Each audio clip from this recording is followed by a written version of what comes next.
धन्यवाद सभापति महोदय। आज मांग संख्या 20, 21, 22 पर बोलने प्रदान किया। मैं आपके माध्यम से इन मांगों पे अपना वक्तव्य रखने से पहले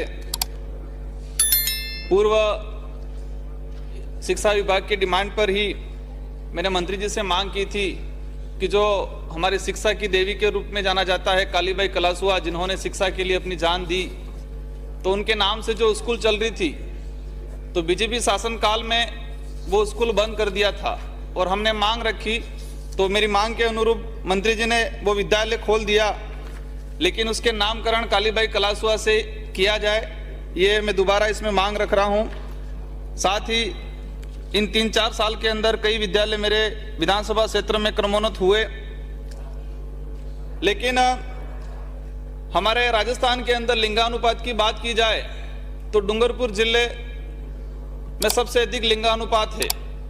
और विधानसभा की अगर बात की जाए तो 200 विधानसभा में 84 विधानसभा में सबसे अधिक लिंगानुपात है।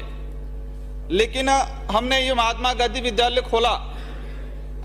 हमारे 3 ऐसी बालिका विद्यालय, जो ज्योति बालिका विद्यालय पंचायत समिति मुख्यालय पे एकमात्र चल रहा था, चिखली बालिका, जो लिंगानुपात सबसे अधिक है हमारे यहाँ, बालिका विद्यालय खुला हुआ था, लेकिन महात्मा गांधी विद्यालय खोलने से ज्योति, चिखली, विकासनगर, पीठ, ऐसे 3 से 4 बालिका विद्यालय बंद हो गए हैं। तो मैं माननीय मंत्री महोदय से अनुरोध करूंगा, या तो नए बालिका विद्यालय खोले या फिर उसी में 2 पार्ट कर दिया जाए कि एक तो महात्मा गांधी एक समय खुले और दोपहर बाद जो बालिका विद्यालय वो रहे। माननीय सभापति महोदय, हमारे इलाके में जो शिक्षा के लिए बलिदान दिया था स्वतंत्र सेनानी सेंगाबाई, नानाबाई खाट, कालीबाई कलासुआ, तो जो शिक्षा के लिए एक गुरु का काम कर रहे थे स्वतंत्र सेनानी सेंगाबाई, उनका जन्मस्थली जो बिला पंचेला ग्राम पंचायत में है, हमारे उस क्षेत्र के लोग लंबे समय से मांग कर रहे हैं कि उस विद्यालय का नाम स्वतंत्र सेनानी सेंगाबाई रोड के नाम से किया जाए। साथ ही उसी दौरान ब्रिटिश काल में हमारे शिवराम जी रोड, उन्होंने भी शिक्षा के लिए काम किया और एक स्वतंत्र सेनानी थे, तो ज्योति विद्यालय उनके नाम किया जाए। माननीय सभापति महोदय, मेरे विधानसभा क्षेत्र के अंदर ज्योति, पुनावाड़ा, उदड़िया, चिखली, ये जो विद्यालय है वहाँ पर साइंस ही खुली हुई है। तो मैं चाहूँगा कि इसमें से दो विद्यालय ब्लॉक लेवल पर हैं, तो उनमें अतिरिक्त संकाय भी खोला जाए। माननीय सभापति महोदय, हमने अभी चर्चा सुनी कि विद्यालय की क्या स्थिति है। हमने कई योजनाएं लागू की, लेकिन क्या ये योजनाएं हमारा जो एजुकेशन स्तर है, हमारी जो शिक्षण व्यवस्था है, बच्चों को जो शिक्षा देने का मूल काम है, उसको प्रभावित तो नहीं कर रही है।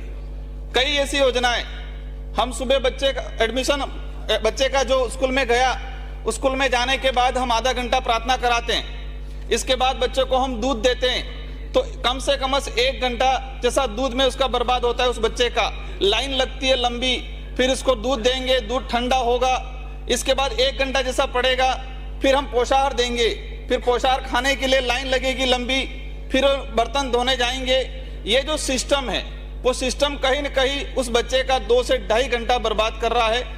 तो इसमें कुछ ऐसी व्यवस्था की जाए, जैसे कि हम ये बच्चों को कहते हैं कि बच्चे धोएंगे, फिर कहते हैं कुक हेल्पर जो है वो गिलास और थालियां धोएंगे। हमने कुक एंड हेल्पर जो है उनका पैसा तो बढ़ाया नहीं है, तो वो गिलास और थालियां क्यों धोएंगे। तो ये एक जो समय है 2 से 2.5 घंटा, हम किसी स्कूल में जाके प्रैक्टिकल चेक करेंगे तो ये चीज हमारे सामने आएगी। साथ ही आज अभी बात हो रही थी, हमारा देश धर्मनिरपेक्ष देश, पंथ निरपेक्ष देश की बात होती है, लेकिन जो विद्यालय है, कई विद्यालयों में विशेषकर आदिवासी बाहुल्य क्षेत्र के अंदर एक धार्मिक प्रयोगशाला बना रखा है। कई जगह ईसाई मिशनरियों का प्रचार होता है स्कूलों के अंदर, कई जगह हिंदुत्व का प्रचार होता है, कई जगह राम रहीम है या वो रामपाल जैसे बाबाओं का जो कुछ धर्म है उनका प्रचार होता है। मतलब आदिवासी बाहुल्य क्षेत्र को एक प्रयोगशाला बना रखी है।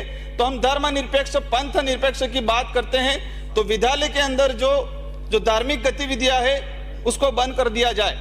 कई विद्यालय में मेरा जाना हुआ, मैंने बच्चों को पूछा कि पहली शिक्षिका कौन थी। इन बच्चों को सावित्रीबाई फुले के बारे में नहीं पता है, कालीबाई कलासुए के बारे में नहीं पता है, हमारे देश के स्वतंत्र सेनानियों के बारे में नहीं पता है। लेकिन जितने जो काल्पनिक देवी देवता है इनके बारे में पूछेंगे तो सारे बच्चे बता देंगे।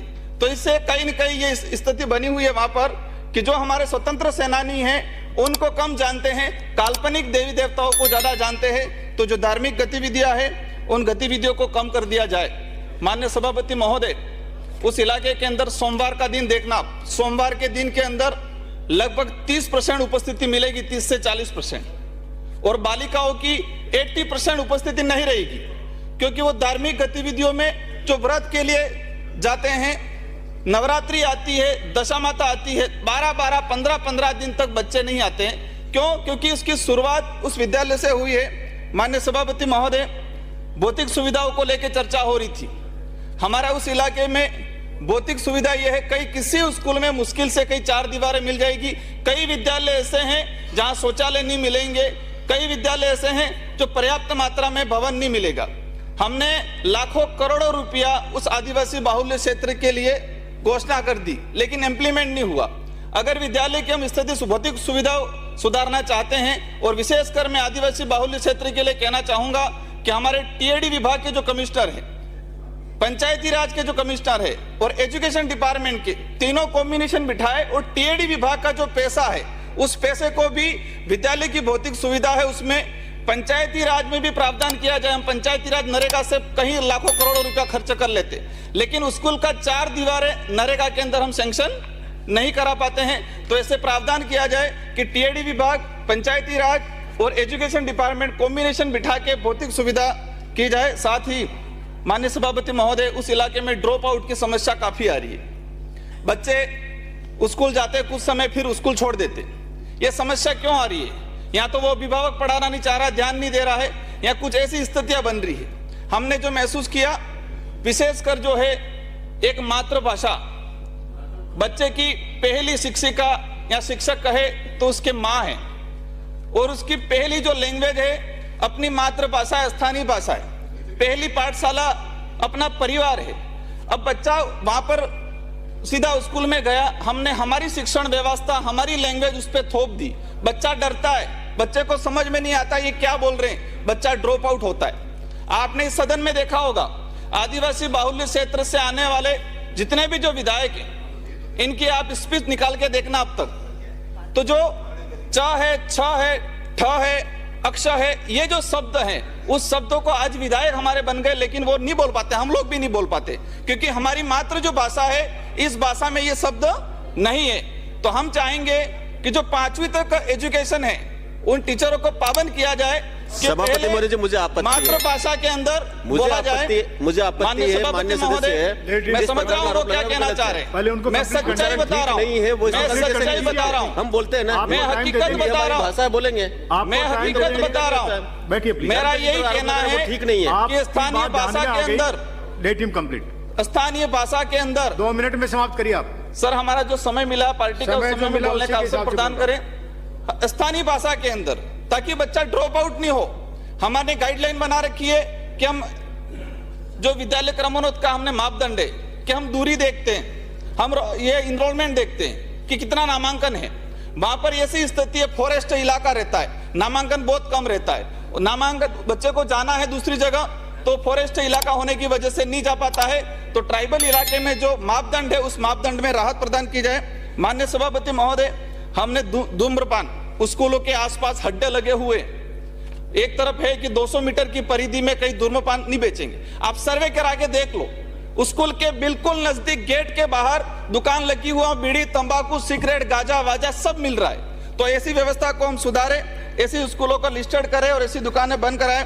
माननीय सभापति महोदय, स्थानांतरण को लेके हमने 3rd ग्रेड पे वहां प्रतिबंध लगा रखा है। करौली, सवाई माधोपुर, भरतपुर, सीकर की तरफ से बहुत सारे टीचर वहां लगे हुए, 3rd ग्रेड के पर्याप्त मात्रा में वहां अध्यापक हो गए, लेकिन हमें जो व्याख्याता है, कॉलेज व्याख्याता और स्कूल व्याख्याता में जरूरत है। स्कूल व्याख्याता कई विद्यालय ऐसे मिल जाएंगे हमारा, जैसे कि चिकली में कोचरी है, हमारा ये चाडोली है, बासिया है, एक भी व्याख्याता नहीं है। साइंस खुली हुई है लेकिन एक भी व्याख्याता नहीं है। तो व्याख्याताओं के लिए एक पॉलिसी बनाए कि शेड्यूल एरिया में जो आ रहे हैं उन पर 5 साल तक प्रतिबंध लगाया जाए। माननीय सभापति महोदय, उच्च शिक्षा की बात हो रही थी।